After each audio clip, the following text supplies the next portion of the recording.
Fox on the blue, Phoenix1 over on the red. Gangplank actually the first ban here, so respecting that pick out of Zig, and there's that Vladimir ban away from Froggen. Yeah, and also remember that we are on the 6.14 patch, so this is not the live patch with the First Blood turret gold and the fortification being removed from the bottom tier turret, so expect many lane swaps if the teams decide to go that way. One thing in this draft phase that I feel like will favor Phoenix1 a little bit is they got to watch Echo Fox play a whole challenging best-of-5 series. And we were wondering whether or not Hard was going to be targeted with bans, or if teams were just going to be doing triple Froggen ban. Well, it looks like triple Froggen ban, but it's a Victor instead of a Malzahar, which I think makes the first pick fairly obvious. Yeah, and that's first pick Malzahar for Echo Fox as Shen and Hecarim round out the rest of their bans. Karma Rek'Sai, though, the insta-locks from P1, going to take the power picks here, so maybe happy to trade the Malzahar for them. Yeah, and I think it's going to trade the Gragas very quickly back for Hard as well, because Hard has basically played Rek'Sai and Gragas as his main two junglers throughout the entire split. I like the fact that Phoenix1 has been able to pick up Karma. They really love that pick specifically for the mid lane, and it keeps them open for a lot of different strategies if they want to do some peculiar picks right in there.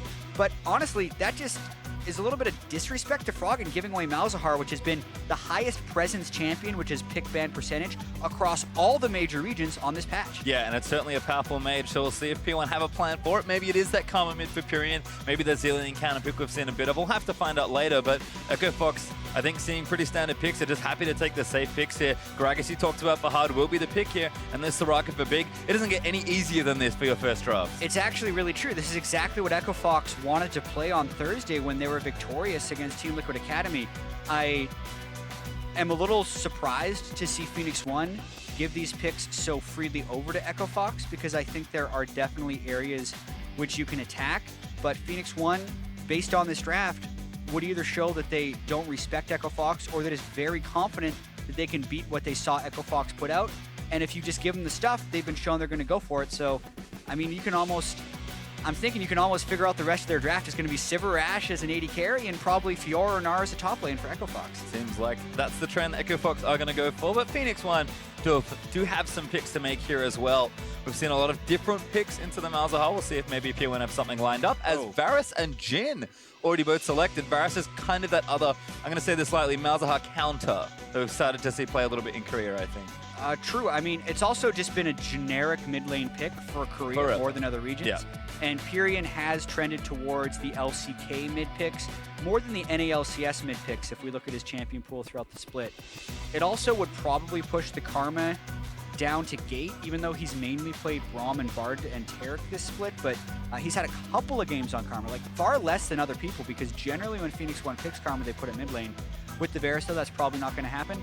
Maybe we see a tank Karma top, but it's unlikely. Maybe, as Echo Fox have actually insta-locked the Sivir, now just considering KFO's final pick here. You mentioned Fiora. Gnar's been his other big champion that he's played recently. So, like you said, Echo Fox, they're going to get whatever they want here in this draft, but I guess so are Phoenix1. I think Phoenix1 are just going for that strategy, saying, you know what, we are confident we can beat your best picks.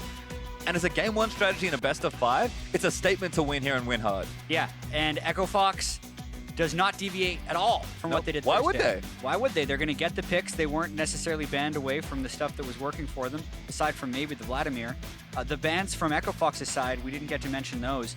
Fairly one-dimensional as well. They banned Shen every game against Team Liquid Academy, and Hecarim was Inori's most successful jungler throughout the regular season. So I don't think Echo Fox is going to have much flexibility in the ban phase throughout most of this series, which to me makes it really strange that Phoenix1 gave them exactly what Echo Fox was going to want to pick.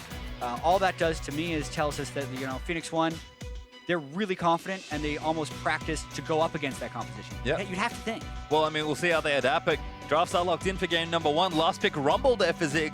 Going to be kind of a decent matchup there into the Gnar. We've seen Rumble kind of pick to be more aggressive when you don't want to go all in with a big carry in that top lane, but you do want to try and apply some pressure. Exactly. A pretty big poke comp is being shown by Phoenix1, and Rumble can work in that a little bit. You poke them low, then Rumble throws down an equalizer, and you can very easily take an objective. They have relatively strong lanes, good poking physical damage in the mid lane, and the Rumble also makes sure that they have magic damage, so it's not super easy to itemize against them.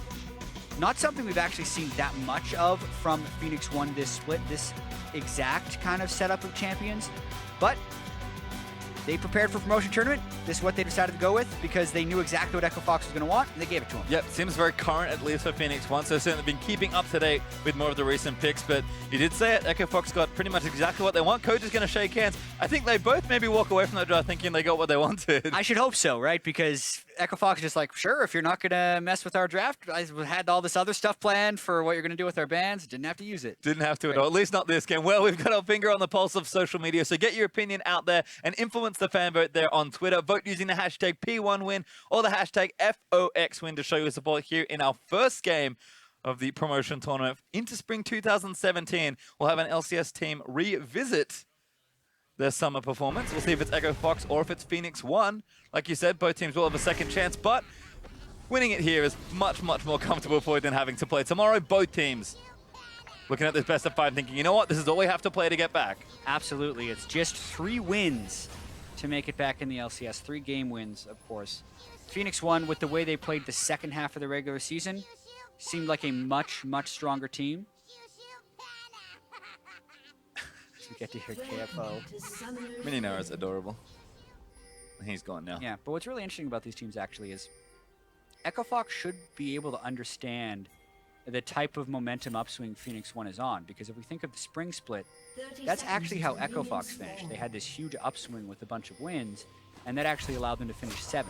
Phoenix1 had the upswing, finished 8th, which means they have to play in the promotion tournament. But if you look at the second half of the split, Phoenix1 was 5-4. So they were actually able to beat over half of their LCS opponents in the second half, whereas EchoFox was 0-9. So like if you just base it off of recent momentum, yeah, you'd have to agree with Cyrene that this is a massive favorite for Phoenix1.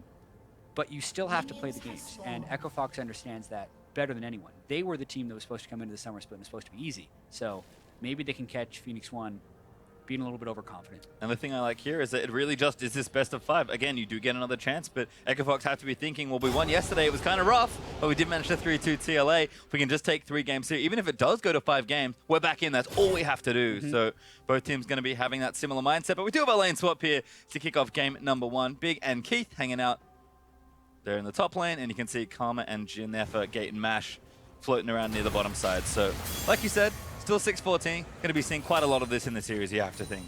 Yeah, you always have to wonder how long that dual lane will sit up top lane. Zig tried to hop up for a bit of experience, was unable to get any actually before being completely zoned off the wave. Great harassment there from EchoFox's duo lane, but shouldn't be too much trouble here to just push this wave in. Inori is on that side of the map as you see how Pirean and Froggen face off against each other. Level 2 always important in the mid lane. Pirean with the counter pick here feels like he should be able to handle this. I'm curious to see if he gets an edge in this lane or not, because we've seen just how strong Malzahar can be, especially when the jungler comes. Yeah, and we actually got to see Xerath lane up against a Malzahar in the last half of the regular season, last game of the regular season as well. And the reason you could consider this a bit of a counter pick is because the Varus can very easily get rid of the Malzahar passive. And that is, aside from being able to shove the lane, one of Malzahar's greatest strengths in the laning phase is the fact that if you ever want to gank, you kind of have to give the gank away because you have to move up, get the harass off, get the shield down, then your jungler can come in and actually be able to land CC. Whereas Varus naturally gets the shield off in the standard laning pattern. And that makes ganks less telegraphed, and it makes Malzahar play a little bit more careful, as well as obviously clearing the wave and getting good harass off. Well, you can see both teams just working on those turrets. Looks like KFO going to be the first of that early turret here. So EchoFox a little ahead of the lane swap, but shouldn't matter too much here. KFO already busy solo denying off some creeps and getting that solo gold. Zig again going to take a little while longer, but Mash and Gate going to stay, make sure that that wave gets denied off, and might be a little more painful than they like. Zig's going to have to wait for one more wave, but these towers should fall relatively around the same time as EchoFox to pick up their first turret there. Yeah, so no major changes in the lane swap. It looks like we're getting the AD carries swapping back, so we'll potentially see another turret trade. The junglers are farming at pretty much the same pace. The only interesting thing is how hard Pirean is trying to shove while taking a lot of harass from Froggen. But you get to see Froggen's run pretty low on mana, while the Corruption Potions kept Pirean in the mid lane. So while Froggen currently has the CS lead, Pirean does have the resource lead, so it could swing back. See Fanbo very close actually in this first one. P1 a slight favorite as far as the punters are concerned, with a 54% ahead there. And KFO going to have a meeting though. Mash already here, could look to stun him up. Dudley Forest doesn't quite snare, but a bit of harassing from Gate. That's going to force KFO finally out of that lane. So here comes Hard looking for Pirean, forces a flash. Good reactions there from Varus. Yeah, and also unfortunate that Hard did burn his flash. A lot of times Gragas can get the flash out by just body slamming because you have to respect flash away. Now that Hard's flash is on cooldown for another 5 minutes, his ganks will be much less lethal. But maybe KFO will come around and give him a little help. KFO's gank. I mean, what's he gonna do? Nothing right now. Pirean already forced back. You know, doesn't have much else to do, so I guess he might as well give it a go. Not a real gank. Zig's gonna come and do the same thing. Hey. It's the shortest path towards the lane swap. Towards free XP. Yeah, take a cannon. Let's do it. I think he's telling Pirean is helping. I think he maybe just wanted to take a little bit of extra XP, as you can see the standard swap has come into effect here. Duo lanes and trios just pushing down their respective towers, and once again Echo Fox well ahead of this play. Yeah, and the question is whether or not they're going to actually convert on any of this tempo advantage, because they can go straight for Drake. Ocean Drake in laning phase, especially with a Soraka, that's really good. Ask and you shall receive, Jatt, because that's a really nice bit of map pressure there from Echo Fox as KFO knocks down the bottom outer turret. P1 still working on this one, but should get it in this next wave. But we asked what can they do with the space they've created. It is take this Ocean Drake here. Yeah, that's actually a non-useless tempo advantage. Like, an Ocean Drake is one of the best laning phase Drakes you can get, especially this early. Because you get the regen as long as you're out of combat with the champion. And a lot of times that can happen just falling back from a wave, and then suddenly your health and mana comes back. Especially when the lanes are this long. Yeah, I feel like true. Echo Fox going to be happy as KFO just going to collect what creeps he can. Throws a Frozen Penguin into the back of the wave. And actually decently up on CS, although Zig is now collecting a little wave for himself as well. So things don't look too bad. Checking with the other lanes though, Jhin up a little bit. Froggen up a bit in his lane as well versus Pirean, and the jungler's also farming up, and Inori did go Tiamat first, so going for a bit more of that carry-style Rek'Sai build. Yeah, and the question will be how fast he can farm to try and give himself a gold lead on Hard, because this is what a lot of Rek'Sais have been doing, is getting that Tiamat rush, then just kind of power farming and getting a few levels ahead of the enemy jungler and creating plays via counter jungling. Well, Hard just checking in again, but no flash and no ulti means it's a little tricky to try and kill this Varus. He's also on top of a ward, as Pirean's going to show him there. All the things that could stop a gank were happening right there. Tier charging up there for Pirean as Froggen level 6 with a decent little CS lead. Trying to hold this wave back and keep Pirean off, but Inori maybe be the difference here, although he's busy farming with his Tiamat right now. Yeah, and we're going to have to track throughout this game and this series the way Echo Fox decides to play. I mean, we got to see that very encouraging interview from their owner, Rick Foxhouse, saying these guys played their game against Team Liquid Academy. And Echo Fox's game was something that didn't necessarily work in the LCS, but might work against the bottom tiers in the LCS or in this promotion tournament. And Echo Fox's game is very slow, but it's very isolated to try and take advantage of some of their laning skill, because their weakness has been in the team play.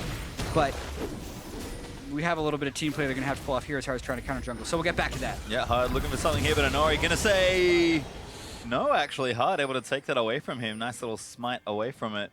Inori feeling a bit of pressure there. Still up in CS, but losing a buff's always a bad one. Yeah, he can take solace in the fact that he's 15 CS and 2 levels ahead of the guy that just stole his red. So he's not going to be too perturbed about that. And they're actually going to go right at Hard now, knowing that they have the 2-level advantage, and probably just take a red for themselves. This is really nice from P1. Gonna get some team counter jungling. P1 have definitely come together nicely as a unit as the season's gone late and Hard. Cannot be standing there, snared up as well. Inori gonna follow in with a knock-up. Hard is getting DPS down. Tries to smite the river for a bit of health, but first blood goes to Mash. Really poorly played by Hard there. What did he think was gonna happen? It was a team counter jungle. It's just what his team had just done to Phoenix1, except this time Fox's Hard's team was not there with him. He didn't even have flash, and he knew he was 2 levels down, so very easy kill conversion for Phoenix1, and first blood plus red buff going to Mash is big for Phoenix1. A nice bit of work there from Phoenix1 as Inori kind of continuing to get ahead in this jungle matchup. Froggen again, just trying to push things out, doing nicely here against Pirean with that Lost chapter, I believe, putting into the early Morelli-Omicron for a bit of early CD. I also watch this one again. Yeah, and you get to see the roam up. Technically, Hard didn't know the extent at which the counter jungling was going to be happening, but he should have at least guessed. Mash isn't even seen until he shot right here, but then once he knows Mash is there, he tries to run. It's already too late. So technically the pathing and the lack of wards for Hard made that a little difficult to sniff out, but from a macro sense, fairly straightforward play by Inori, who now has a 3-level advantage. Temporarily hard just at level 6, but it was a 3-level advantage on the enemy jungler. This is Rek'Sai, kind of why the teammate builds the thing. You can snowball pretty far out of control, at least in farm, as both mid lane is going to go ahead and get their blue buff. So we finally rejoin ourselves into standard-ish lanes. But we might see a fairly immediate gank here. Mash is level 6. They would want to try and speed up the Rek'Sai and go in for a gank if it presented itself, but Echo Fox smartly goes away. To get back to what we were talking about earlier about Echo Fox's game, it's very much about getting Froggen a CS advantage and KFO a CS advantage, and kind of just carrying through the solo lanes with Keith on a supportive AD carry and Hard on jungler who doesn't fall far behind. He can have some teamfight utility. It worked against Team Liquid Academy, but if you fall too far behind in the jungle, it stops working. And Inori is the type of player that does want to take advantage of that as hard. Forced to book it out of Phoenix1's jungle, body slams himself over the Raptor wall back towards the mid lane. Bit of pressure there. Pirean has been, I think the pick has not quite worked out the way he wanted at least. Froggen's able to pressure nicely. I mean, it is Malzahar. Yeah. I mean, and it's also something that Phoenix1 very clearly gave over to Echo Fox. Like they were saying, we don't want to play against Anivia, we don't want to play against Vladimir, and we don't want to play against Victor. So they had 3 bans. They got to choose. They got to choose to play into the Malzahar because it was first picked, and Phoenix1 even chose red side, so they knew the eventuality of what this was going to be. I was going to say, should pick blue side. They got no one to blame but themselves. Get those 4 mid lane bans in that there. 25 CS advantage. Well, Zig and KFO still hanging out here in the top lane. Inori is in the area as a prey seeker just kind of shot by the lane. So you're able to answer back with a decent amount of CS, but KFO will pick some back up as this wave crashes in towards him. As is very common in these long lane swaps, we will have waves kind of bounce back and forth, but Zig feels pretty comfortable here with his jungler covering, and teams are really just trying to ensure that the relevant champions get farm early on. That's kind of a lot of what this early lane swap's about. Yeah, I mean, you can even see the cull being picked up from Keith. There's no cull on the side of Mash. The CS is staying pretty even there. The deep warding is potentially a little bit lacking from Echo Fox's side. That's why Hard was able to be invaded, but now they have very good defensive wards up for them to extend this laning phase. And importantly, they have 3 pink wards in the river to protect Froggen, who is by far their strongest person on the team right now. Potentially, we see something go on around the Drakes if Echo Fox can get in position for that. But it does look like Phoenix1 is way ahead of them on the prep, but now they're actually doing delayed recalls themselves. Yep, looks like they wanted to stagger those back, so Pirean's going to go back, picks up a serrated Dirk, some boots, and 2 long swords for himself, so looks like an early Ghost Blade there for the Varus. Morello Nomicon finished for Froggen, as Echo Fox will actually make it to the Drake area in time to sit on a ward again. Hard seems to be a bad habit, just hanging out. I always just have to kind of smile and shake my head when I see Inori rush the Titanic Hydra. Instead of just sitting on the team mat, he's like, no, I'm not going to go for Cinderhulk. I'm not going to go for something that I could ward with or any of that. No, I'm going for a Titanic Hydra as my first item on Rek'Sai. Very, very greedy, because some of the strength from Titanic Hydra actually comes from scaling. It has a maximum health component, but it's 450 health, 35 attack damage, and a big active cleave damage. Just looking at Pirean saying, it's okay, I know you're down in CS, I'm the carry now. Level 10, he's 2 levels above the rest of his team. And that's kind of Inori. He's got a lot of flair as a player, and it does resonate in his play as well, which is great to see. He loves to just go big and really just rip opponents apart. I think he said smashed in his in the early intro of today. I mean, you have to know mentality-wise, that's what he's thinking here, and he's done a great job early on of keeping Hard down, but Echo Fox are playing as a team here to get this second Drake. And I think this is incredibly risky. This is what Inori wants. Inori wants a fight while he is the highest level in the game with the Titanic Hydra. Oh, Froggen, that's not a good place to stand, but Inori's going to get locked in by the ulti from Mouse. He's pretty tanky though. Pirean combos in with a nice little chain. Zig flashing forward, cutting him off with the equalizer, but Pirean has to flash out of the bomb to get to safety. Mash going to take one out as Big goes down, but Zig slays Keith on the other end. Echo Fox kind of trading back here 2 for 1 in favor of P1. Yeah, Inori really didn't get to participate in that fight, but he did soak a bunch of damage and then was able to run away. And because Echo Fox chased through the corridor, it opened them up for Zig to run down the backline in that fight. And it is a win for Echo Fox. Even though Echo Fox are the ones that drew that fight out in the Baron, and the ones that initiated the fight on Inori, they still lose the fight 2-1. And we have sort of reset the map again. P1 up about 1,500 gold, but this Mountain Drake does seem to be the big area that the teams want to be around. Inori can make it back down with the tunnel. He's actually top side right now, clearing out some additional jungle. But both teams just kind of rushing back to the area. We could just have another fight happen in a few seconds. Yeah, and just to watch this fight one more time, Echo Fox did have the speed shrine available right here, but Froggen goes immediately onto Inori, who's on a pink ward, and they just try to burst him down, but in doing so, they take a fair bit of damage. And this has been one problem with Big, is on Soraka, he's not playing far enough back. So he's taking a bunch of collateral damage and making it very easy for him to get finished off in those fights. It was actually Mash who was able to snipe him. And then Zig very easily just kind of run down Keith afterwards. But Echo Fox again goes straight for the Drake. The recalls were late for Phoenix1. Yeah, it's not a replay. This is actually a different play, but it does look similar. Echo Fox this time, though, going to get away with it. Hard able to smite that Mountain Drake away, and he said it, P1 just a little too late. Yeah, the recall timing from Mash was pretty atrocious there. Being in base as Echo Fox was going for the Drake, but credit to Echo Fox. They've had good Drake control all throughout this tournament, especially in their 5-game series against Liquid Academy. Phoenix1, though, trying to set up their siege. This is the poke comp. Yep, this is the poke that you talked about in the draft here. Froggen, though, plenty of wave clear. The Malefic Visions and some Void Links, so P1 going to have to kind of throw their head straight against this turret if they're going to knock it down. Looks like they might give up the push now, although some of them are sticking around that middle lane. Looks like KFO, though, going to get a split push going. He's got a nice wave escorting towards Zig, who's going to join him, and Zig actually got the top lane pushing as well. So Fox are going to have to answer some of that side lane pressure. Yeah, Inori hitting level 11. We're going to have to keep pace on his level. Like, he is really That going. is insane. Yep. Mash going to let the ulti rip. Gonna try and poke. Hard tanking it.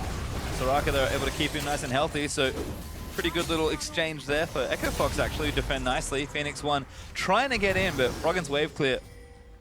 Doesn't have an Ivio, but still pretty good on the Malzahar. We're also going to have to track how easy it's going to be for Phoenix1 to siege up, because I don't think it's going to be very easy. They're against a Soraka with an Ocean Drake. Like, that's one of the hardest things to out-sustain in the game. So their poking needs to basically get turret, like, immediately push them off, because, I mean, even though they use the ultimate of Jhin, everyone's full health again. Yep. Froggen with the blue buff as well, able to clear indefinitely almost, as I think Phoenix1 might have finally given up on that particular endeavor in mid lane. They'll leave Pirean there to continue farming away. He's still significantly far down in CS as well. But the rest of the team are going to back, and maybe they'll try a different pressure point here as Zig does not have his proto belt. Inori building into his second item, and Ghostblade's done for Mash as well. So everyone kind of starting to get to that first item break point. Yeah, also have to note Froggen's level 11, Pirean's level 9. Like, there's been so much focus by Phoenix1 in the mid lane. It's really denied Pirean's experience gain, as well as that large CS advantage that Froggen has been putting out, not only against Golden Glue, but now against Pirean as well. Froggen is having a very strong promotion tournament thus far. Looking good. Certainly a big carry for his team. Needs to really show up here and has done so far. Goes back, actually got himself the Rylai's component, so I assume that will be his second item, although it could be Zhonya's as well, I suppose. We'll see what he wants to do with the build. Really wants it to. That's true, actually. How did the book? Yeah, probably the Rylai's. That's what Malzahars have been doing these days, but big is caught. Big caught by an ulti from Pirean. Inori going to knock him up, and Soraka can't heal herself. That's an easy one for Inori as they'll chase in back onto hard. Inori thinks better of it, though. Just going to tunnel away. Yeah, but right there, Big trying to get some forward wards off without the proper backup. Pretty easy for Phoenix1 to pick up that kill. That hurts. Just as they were getting lane pressure going, too. Zig also in a spot of bother, but just going to clear the wave out from under KFO. Inori and Keith having a meeting, and Inori's very strong. Oh my god, that damage. Flash forward, Inori wants it. He's going to try and take Keith down, but Keith going to burn the ulti and run away. Yeah, Inori did burn his flash. He actually kind of overestimated his burst a little bit, thinking he was very strong, and he surprised Keith with the damage, then he surprised himself with the damage, and then he didn't have enough damage to finish because he was so surprised or something. Either way, Inori burns his flash, doesn't get the kill, does burn some summoner spells for Keith. Does burn the heal and the ultimate out of Keith, but ultimately no kill. Well, Inori, though, if that's the sort of pressure you can put out on the map, then we'll see if P1 can play around their real big jungler. Still insanely far ahead of hard on levels, although it's only 2 right now. It was 3 for a while, and P1 going to actually use that pressure and try and take down the tier 2 in top lane here. Keith's going to clear out what he can. The rest of the team coming, and looks like they'll be there just in time. Is Big going to clear out that pink ward. Does not want to get caught out again.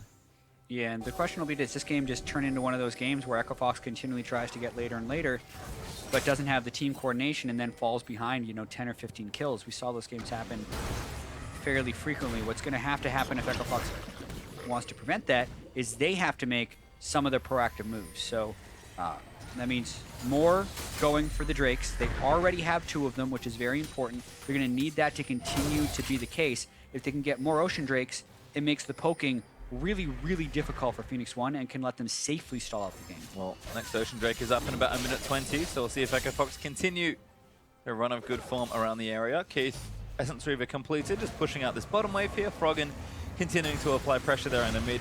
He's been constantly pushing Pirean in, really, still keeping a very healthy 40 CS gap between him and the Varus, and a slight experience lead as well, although Pirean has caught up in that regard.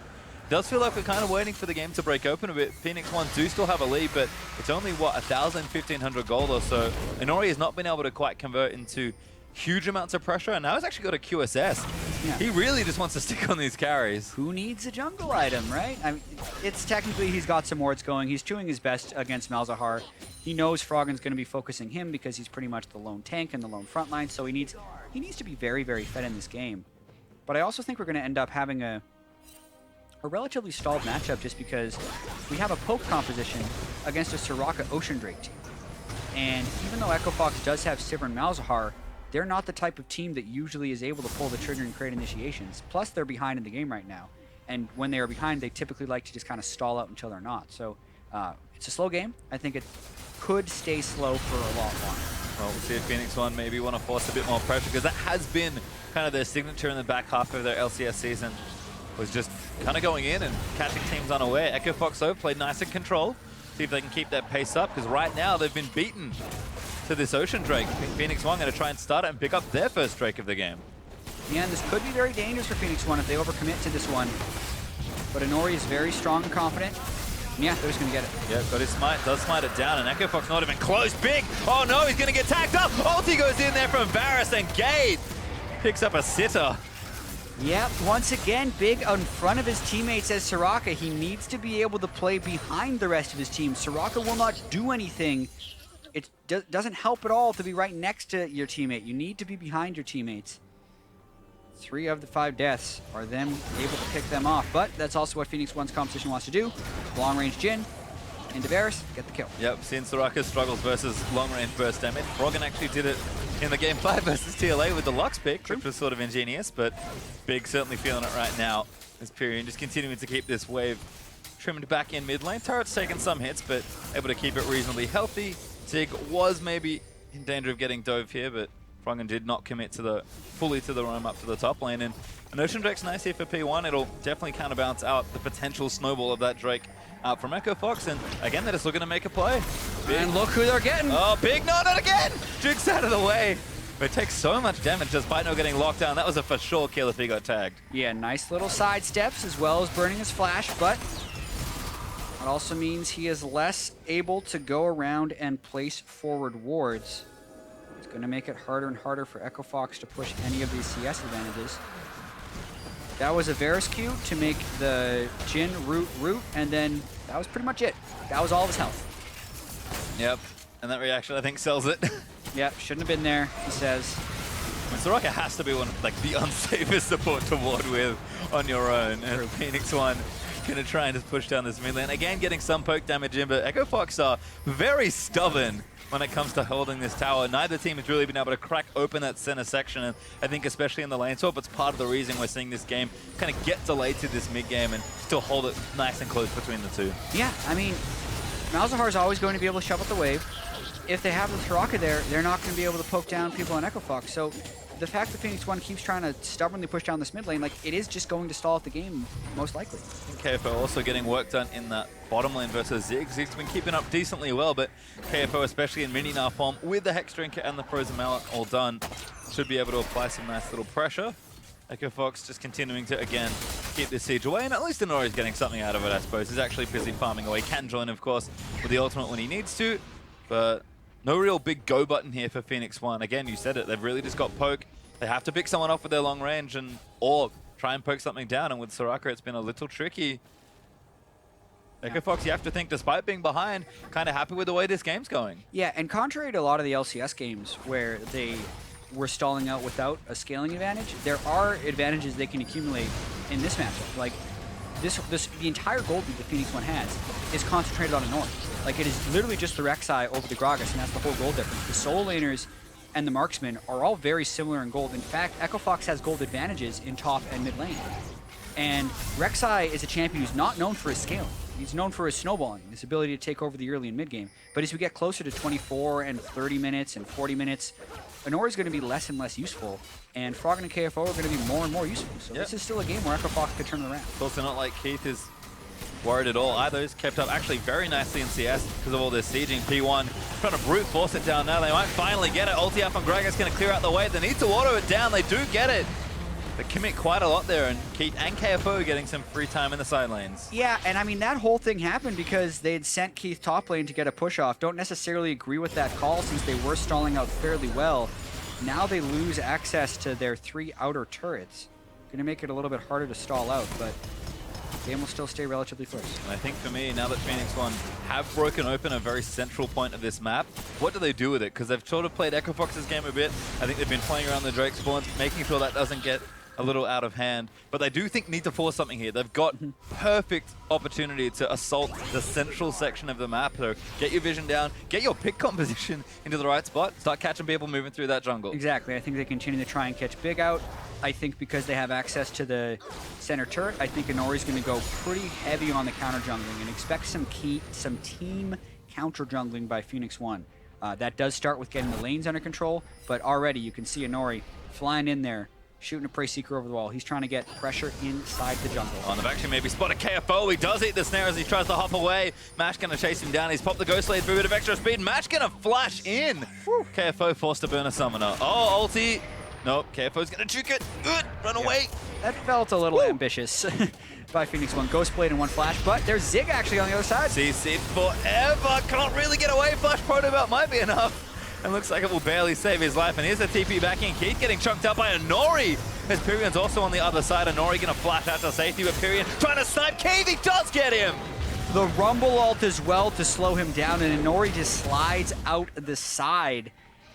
Pick composition, chaotic game, and a lot of that happened because Inori was able to slide through into the enemy jungle, which he had prepped earlier. And this is the sort of game Phoenix1, I think, likely thrive in, particularly with the picks they've chosen for themselves. Tier 2. Mid lane is now the next target here, as Echo Fox do have Keith down for 20 more seconds, but seen this one before. Froggen awfully good at defending these waves, and that's going to be Phoenix1 pulling pretty quickly away from that endeavor. Yeah, Froggen will continue to kill minions the entire game. No matter what champion always be harder to push in against a team with Froggen on it, but with that Ocean Drake coming up in a few seconds and Keith just being dead, I think Phoenix1 is going to move to try and take their second Drake of the game. Certainly going to look to do it, and they are setting up for Vision as well. Phoenix1 have really cleaned up as a team in the back half of summer, and there's that very dead Drake. Plenty of damage here on the P1 side, so all even now as far as the Drakes go. Echo Fox do have a Mountain Drake, which I think will help maybe part of their scaling plans, but Double Ocean for P1, particularly in a siege, could still be just fine for them. Yeah, absolutely. They're still going to be able to siege well with the Ocean Drake. It just means their resources stay up, and even if they take poke, they'll now be able to reach in out of it. What a thrilling battle. Soraka with Ocean Drake versus Double Ocean Drake. Could be some long sieges. Yeah, it means when you fight, you better kill them.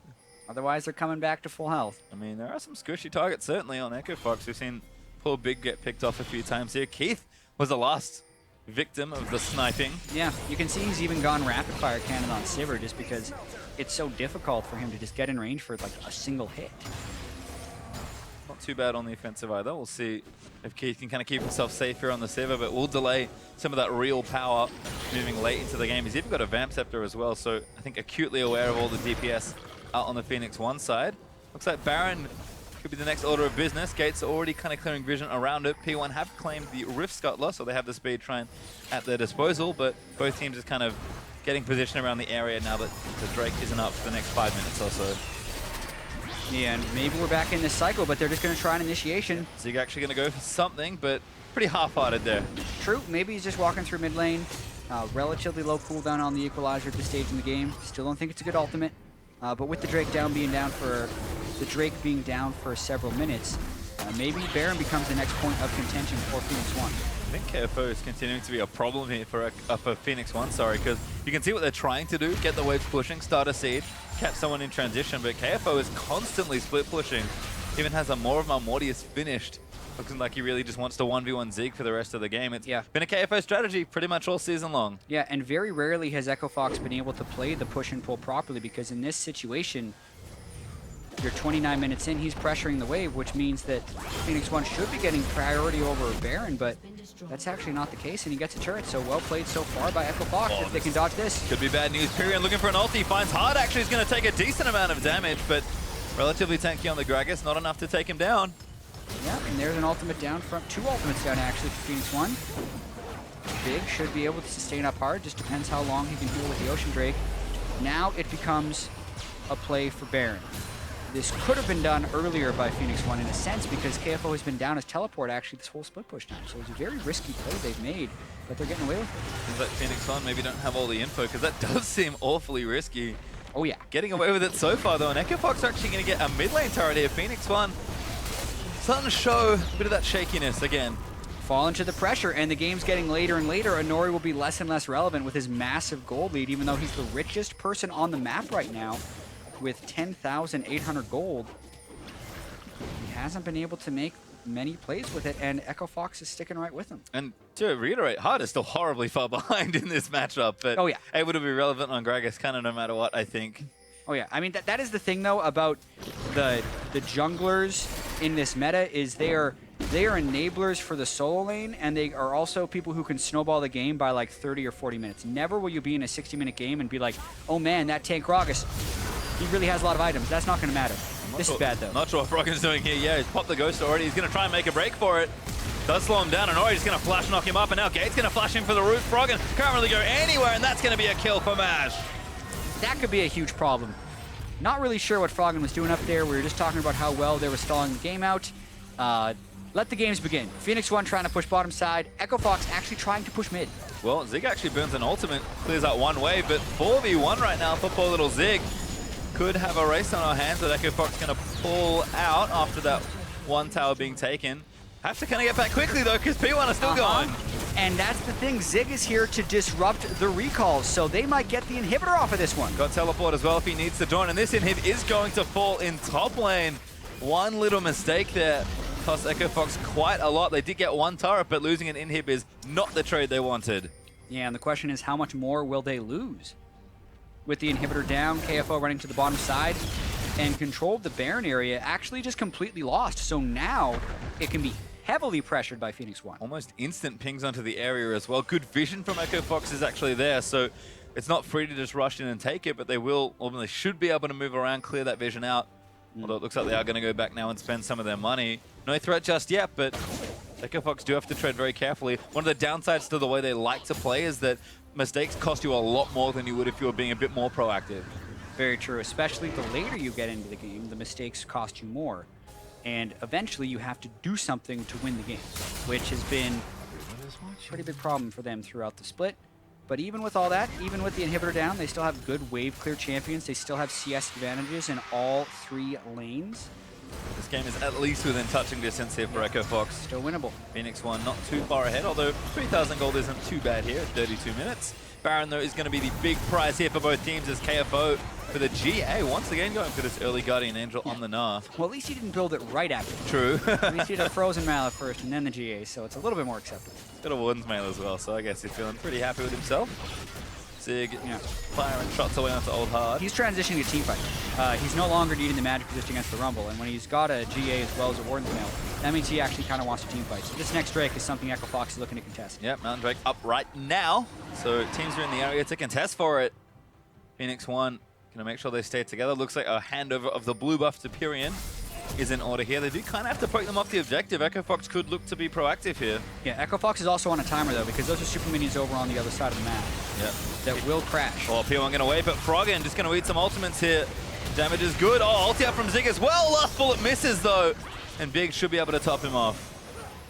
Yeah, now they actually have to run all the way back. Oh, Froggen! Senpai, Inori gets a 3-man knockup. Gonna look to chase, but Froggen flashes out. Exhausted down onto Inori, but Keith is eating damage now as Hard barely slams away and keeps his team safe. Almost disaster there for Fox. Meanwhile, KFO still pushing the other side. This is getting pretty dicey though. Phoenix1 have a lot of people that can all hit Baron.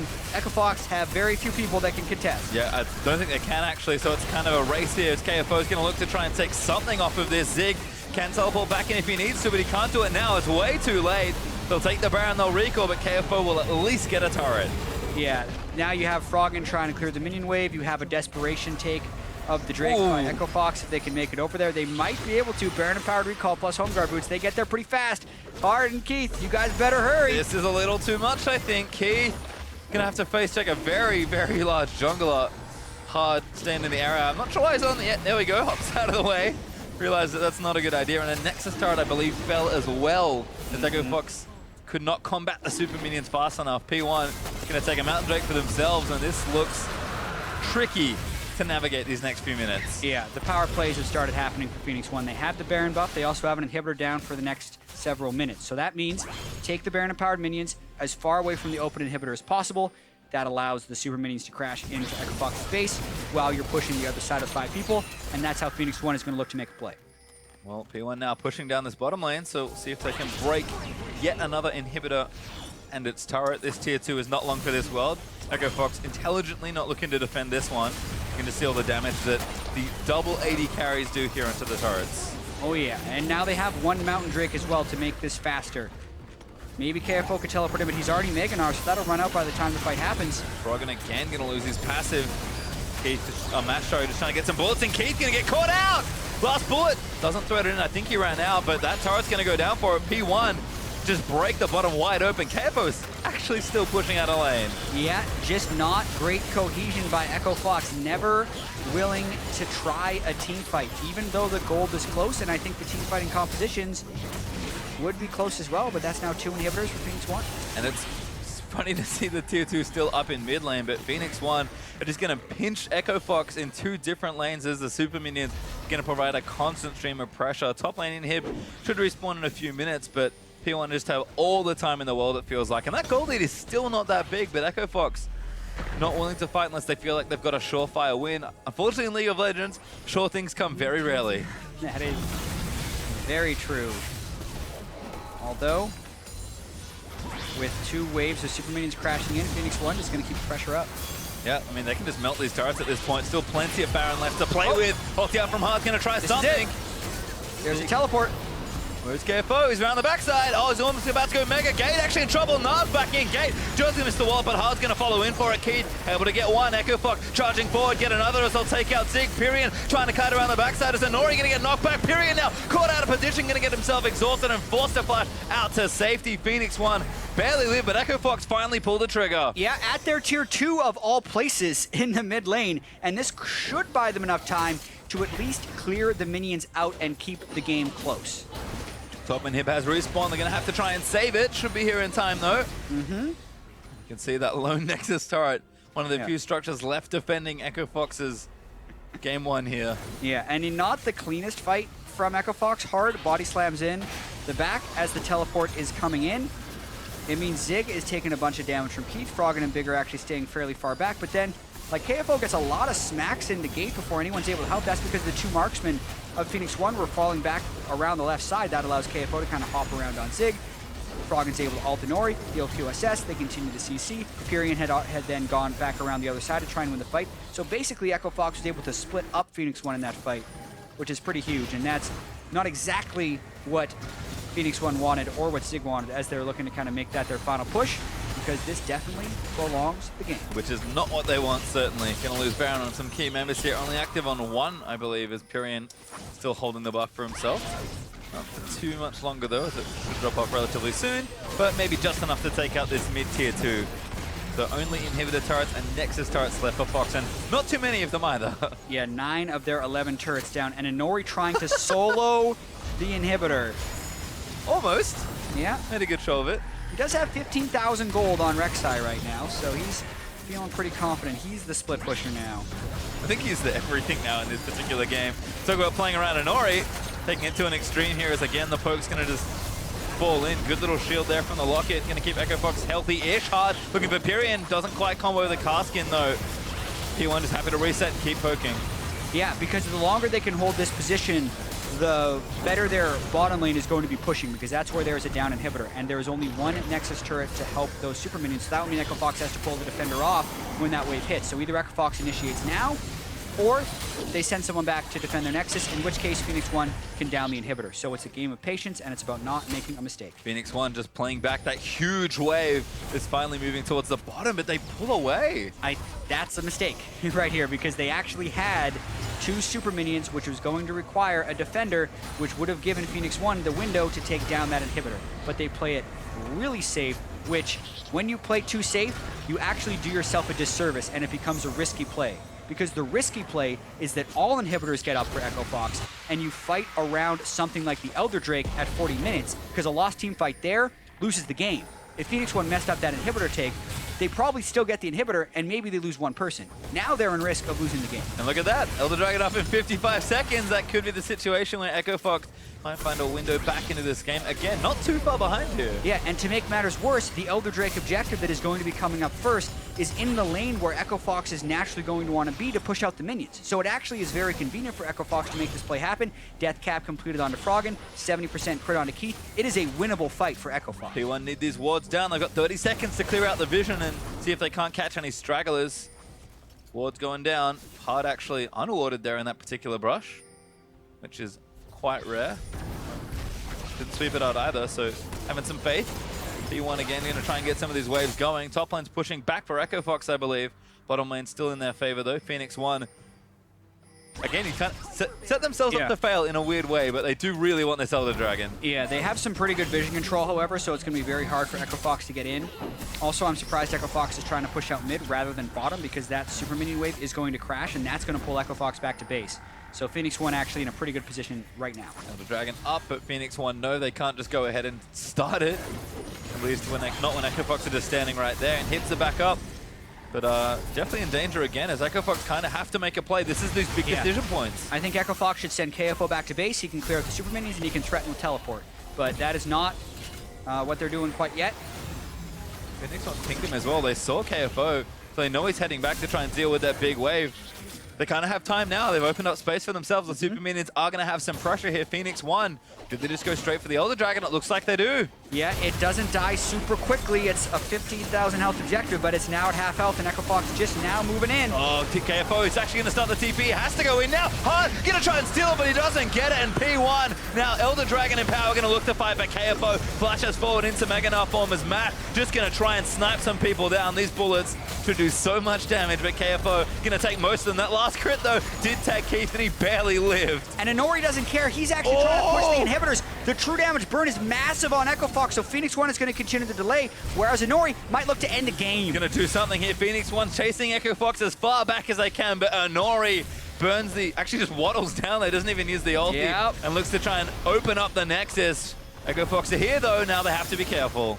Yeah, so no steal. Very risky play there by Phoenix1, but because they're able to secure it, not even a smite that got the last hit was actually mash. It puts them in a very good position. Got the bottom in here back as well, so do have additional pressure coming back in. Looks like Phoenix1 don't go for it all, though.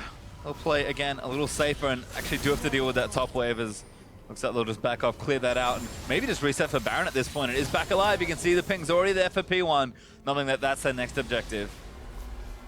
Absolutely. The Elder Drake is only a 2-minute buff, so they get a bit of a push there. The game doesn't necessarily end for Echo Fox, but it puts Phoenix1 in a better position to be able to win the game. I do feel like this game is a lot closer than maybe Phoenix1 wanted it to be. Yeah. Given the position that they navigated to. Echo Fox, though, kind of getting closer to a clean fight here and maybe just turning this game back around again. The goal lead has not really gotten over, I don't think it's gotten over 5K all game long. Echo Fox have kept it surprisingly close. It's just that P1 are a little bit better at dictating to them in these key moments, but it only takes one to turn something around here. Phoenix1 going to have to tread still carefully. Exactly. A late game Sivir, a late game Malzahar, those things are pretty devastating in team fights. And Jhin can be pretty strong as well, but it's just not the same as 70% crits going through your entire backline. The inhibitor being down is now synced pretty well for Phoenix1 though, so I think this Baron should be pretty easy for them to take. Although Echo Fox... KFO doesn't have his teleport, so I don't know how I feel about this one. Echo Fox poking their way in, but Phoenix1 get the Baron. Echo Fox wisely disengages hard, maybe caught. Deadly Flourish gonna land. Just snares him on the back end as he buffers a body slam away. P1 though not done, they're gonna shove down mid lane. Yeah, so basically Echo Fox needs to buy themselves enough time with those super minions in the bottom side that they would be able to get a fight off in the mid lane. They have no teleport up for KFO, so it's really hard for them to flank. When that teleport is up, maybe they get a fight. For now, though, it's going to be really difficult for them to hold this turret. Yep, we've got a nice little laning pink ward as well, so just constant poke coming in. Keith should not be standing there, needs the tank. Froggen actually taking shots as well. Big! He's a huge bullet, but Harvard's in. Looking for something here, and Inori sort of cut off from the rest of his team. Good equalizer from Zig, though. Gonna cut Echo Fox in half. Means they can't really advance through that while it's up, and Pirean still throwing poke in. And Inori, very sneaky, going to top lane. Trying to keep that pressure up, but they used a lot of ultimates and didn't get the turret. I actually liked Keith's forward positioning because he's the one who needs to clear the minions, and he did just that. But the next wave is here. I don't know if they can do it again. KFO! Almost mega those. Zig gonna get chunked out. All the Mikhails, but the Zonya's gonna be burnt as well. Now Gnar's in. KFO gets 3. Huge ult there as Match goes down as well. And Echo Fox shot one down. They take out Pirean. That actually might be enough. Pastry, we're 45 minutes in at this point. Echo Fox could get an inhibitor, maybe more. It'll all depend on how well Inori can distract. Hard is trying to neutralize him as best as possible. It might be enough. I don't know if he can stop Inori from taking an in here, but that's what Inori's going to try. The rest of Echo Fox, though, gonna push down, and Inori might go for it all. Inori's trying to go for the Nexus turret. They have nothing but supports back here to stop him, and that's a lot of minions right now. Pressure coming in. Oh my goodness. There's nothing else here. Inori tanking turret damage is not good news. Looking for Big, they're gonna go straight in for it, but Hard looks to disengage. KFO breaks one in mid. Echo Fox aren't done there in the base. 29 seconds left. He's out. It. He has to defend, actually. Gate's now getting caught. Oh no, Gay gets ulted up by the Malz, but he does manage to get himself out, I think. Echo Fox, though, might just look to try and take it. They want the game. 10 seconds left on the rest of the carries. Inori needs to buy time. Froggen gets himself caught under the turret, and Gate gonna try and take him down. He just take him, but KFO gonna look to try and take the rest of it down. He's pretty 5 seconds until Pirean's up. Mashes up here. KFO now is not safe. KFO's knocked out. He can't get out. A key kills the GA, pops in, and Keith has to bail. What an ending to this first game. It is still not over, but those are massive death timers, and there is one Nexus turret alive for Echo Fox. Plus, Phoenix1 will be able to rush with 4 people, so now, without the soul laners, Echo Fox would have to try and defend. This could swing right back, and Phoenix1 could end on their next push. Almost the same situation, but what a ridiculous circumstance. Keep in mind, though, there are no Nexus turrets, so instead of trying to defend, I think Keith is actually going to try and backdoor. Watching the fight, massive ultimate from KFO, a bunch of damage from Malzahar allows them to get this, but we need to get back to live because Keith is getting caught. This could be the game. Not good news. Keith, he's dead. Oh no.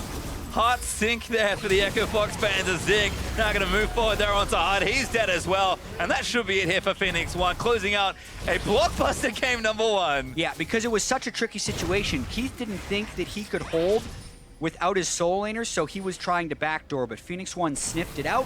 They were able to catch him. Now Froggen is up, but they're down inhibitors, so now it's on him to try and hold against the world. KFO up now as well. It's 3v5 as Phoenix1 going to try and take it. Froggen going to get snared up. He burns the ultimate, but that's not enough. Zig's just going to Dondies himself under the turret as KFO getting shredded by P1. The Nexus now open, and Phoenix1 will claim the first game. Oh my goodness, PastryTime. We talked about how the game could turn around for Echo Fox, and it almost did, but at the end of it, Phoenix1 was able to make the right calls in the clutchest situations and walk away with the Game 1 win. Very rarely do we set ourselves up for that situation and have it eventuate, but that's almost where we were for the first one. Woo!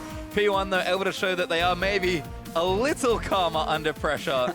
Echo Fox, a really nice hurrah there to almost take that last team fight and close out the game, but Phoenix1 giving Echo Fox really what they wanted for that first draft, showing that, you know what, we can beat you just kind of normally. Yeah, and Echo Fox almost outscaled. Like, I don't think that's a clean victory by any sense. And there's a lot of tension. What will be important, though, is that Phoenix1 can walk away with the Game 1 victory. That means it's 2 more wins until they're back in the LCS, whereas Echo Fox now has to win 3 out of 4. And after a game kind of slips away like that, because that's what it's going to feel like to either of those teams that lose, Echo Fox is going to feel like they messed up there. The very final push where Froggen took a little bit too much turret aggro, they weren't able to deal with Inori. Like, if they play that push and pull a little bit better, like if they don't send Soraka back to help out with the Gragas defending, they probably are able to win the game. Yep. But Echo Fox didn't quite have the right number of people pushed forward at the very end, and they don't get to win. Yeah, it's just a cohesion thing, right? Like, they had the tools to start a team fight. Maybe could have started one earlier, but the pressure from Phoenix1 was good. I think a tricky comp to try and play out there for P1, but still impressed with how they navigated that game. I don't know if they're going to do that again, as far as like drafts go, but it is good to win a game like that. Yeah, we have dynamic side selection here, so Echo Fox is going to get to choose in between these games whether or not they want to be blue side or red side. So I'm interested if they just pick blue side again, get a first pick Malzahar. Like, that actually wasn't that bad for them. And to talk about the very end of that game, again, like, if they just send Soraka forward and let the Gragas solo defend against the Rek'Sai, they probably win. And that's going to let's see how much they tilt off that one, because they could be up 1-0. Certainly is important to retain your headspace, though. With game 1 down, let's hand it back to Dash and Irene for some analysis. Thank you very much, gentlemen. Game 1, very exciting in this series. Almost losing control of that game by Phoenix1, but able to close it out in terrifying fashion. Yeah, there at the end. I screamed. It was like the little mini heart attack. Zonia's just, oh no, we've all been there though. So. Oh, the Mikhails and the Zonias. We'll take a look at that fight in a bit. Before we get there, though, I want to hit on the point that Jatt was just making. In terms of draft within this series, the Malzahar having performed well on the blue side as a first pick for Fox, since they get to opt into their own side choice this time around. Do we think that that's something that they'll lunge for if they are to choose blue side again? I actually think that they might select red here so that they can get counterpick for Froggen. It worked so well for them the other day, and I feel like that's how they really took the series, is with some surprise picks like the Lux. And because like Pirean, he has a very awkward champion pool where you're just like, this guy played Varus, he's got player of the game on it a couple times. Right. It's like great performances from him. It's definitely one of his better champions because it gives him a go button as well to follow up on what Inori wants to do. Right, okay, so then let's talk about that Varus pick and in particular the lane matchup that we saw this time around. An early gank coming in from Gragas blows the flash out of a Varus who can no longer take cleanse, or, I mean, he could, but can't take cleanse to get out of Malzahar's suppression.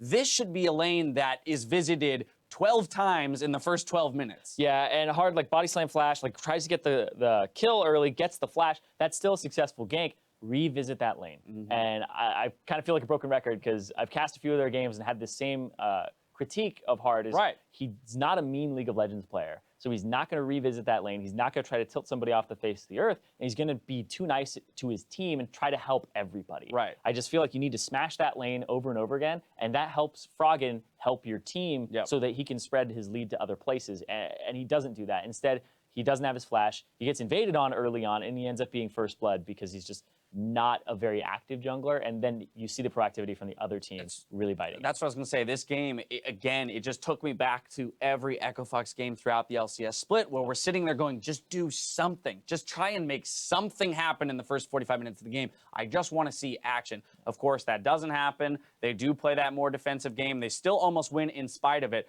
Now I want to push us into the game itself and take a look at some plays here. 13 minutes in, a 2-for-1 trade here for Phoenix1 near the Dragon. This is kind of the first real action that we saw in the game that involved more than one or two members of each team. Yeah, this was just a beautiful ultimate from Pirean as well, and he's playing this correctly. This is a poke pick composition, and he's in that backline, and he's getting picked off here. It's just like, oh, God. What's happening to us? But he still ends up getting 2 kills in return for 1 and barely getting out. So I think that that's just a big team fight victory very early on, stops the Drake. And it's interesting because this isn't supposed to be a team fight composition. It's poke pick. You have your physical damages, a Varus and a Jhin. It doesn't get more poke than that, and they have great CC, and instead they go for the full-on team fight versus a Gnar and a Sivir, and they still come out on top early, and it gives them that lead, which then puts Echo Fox in a position where they're like, we should farm. They win in farm. They do. They want to cross all 3 lanes in farm through like that 40-minute mark. Yeah, they're up like 50 CS in some of their lanes, but they're still just not converting that. They're not allowing the game to stay even or even ahead in their favor before they get to that point, because Echo Fox are showing that they're good laners. It's just together, they're just not doing it. They're not accomplishing much. Yeah, absolutely. We're not seeing them come together in those fights. As you mentioned, even with a scoreline of 7 kills to 1, Echo Fox was definitely keeping that goal lead close for the majority, or goal deficit rather, close for the majority of the game, just by virtue of their farming prowess. But if you can farm to hell, but eventually you're going to hit 6 items, right? And everyone's 6 items, if you can't now coordinate and fight well as a team, that's where you're going to lose. Yeah. And so, you know, of course, this game specifically did kind of devolve into a little bit of craziness and split second decision making. And now's where I want to jump into this extended final fight here, where Fox mounts a base defense, goes for the end, and Phoenix1 strikes back. Stakes are incredibly high here, and Zig lacked communication with his team. Gate didn't know that he had his back, and this actually puts 3 members in a bad position for KFO to finally engage. The Sivir and Gnar have been trying to engage on a Jhin and this just disengage comp with Poke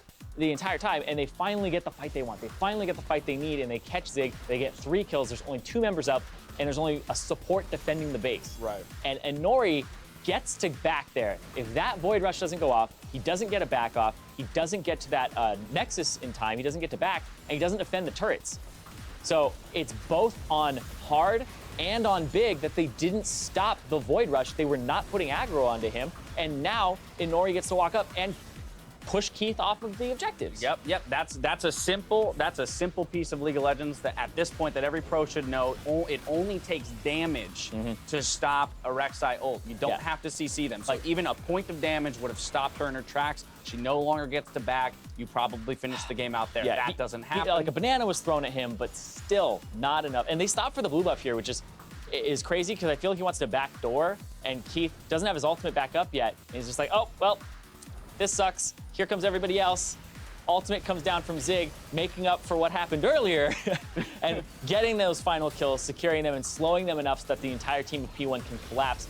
It was ambitious, but I mean, if anybody knows about backdooring from that position, it's Inori, because he did exactly that. Well, but to be fair, we have seen Fox win that way as well. That's true. And so I feel like that's what they were like. Hey, we're familiar with this position where we've killed the Nexus turrets. Okay, wait over here by the blue buff. They'll all run down mid, and then we'll get it. This time, Phoenix1 covering their bases and their tracks in that regard, and making sure that they close out this game. It was a scary one. I want to push us forward to game 2 now. Fox just got word is choosing to stay on blue. Okay. So as where we would have thought maybe it'd be advantageous to jump to red side and get that counter pick. They're looking at maybe running it back from the blue side. I'm personally just a little bit more in favor of red side. I mean, red side won both our games so far, right? Like, I'm not disagreeing with you. No. I'm not disagreeing with you. But I'm just like, Jatt was suggested blue, I suggested red. Yep. It's just my personal bias towards the side, because I really think that counter pick trumps priority pick if you ban correctly, and that you get 2 OPs. You team Mystic Trader. I know. Okay, sorry. I didn't mean to derail you so hard there. Continue. Still, anyway, they're going to go onto the blue side, and they're just trying to get a priority pick for Froggen here. They're hoping that the Vladimir's left up. They're hoping that the Malzahar works out for them again. And if they think that Pirean's going to pick Varus again, maybe they set up their composition better for engage, but it doesn't get too much better than a Sivir and a Gnar. Yeah. Maybe you can throw a Vi in there. Ooh, I would love to see that. And Kobe, who's not here today, would love to see a Vi. Looking at you, Kobe. All right, well, Phoenix1 close out game 1 in scrappy fashion here, but we're moving on to game 2 of this series. Don't go anywhere. We'll be right back.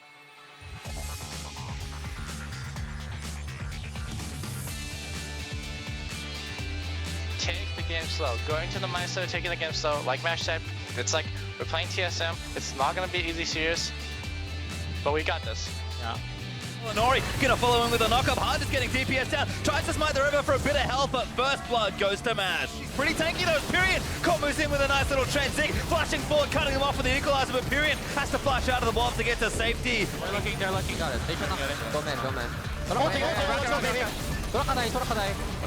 Inori gonna flash out to safety, but Pirean trying to snipe. KV does get him. Well, now Gnar's in. KV gets 3. Huge ult there as Mash goes down as well. And Echo Fox shot one down. Like, take out Pirean.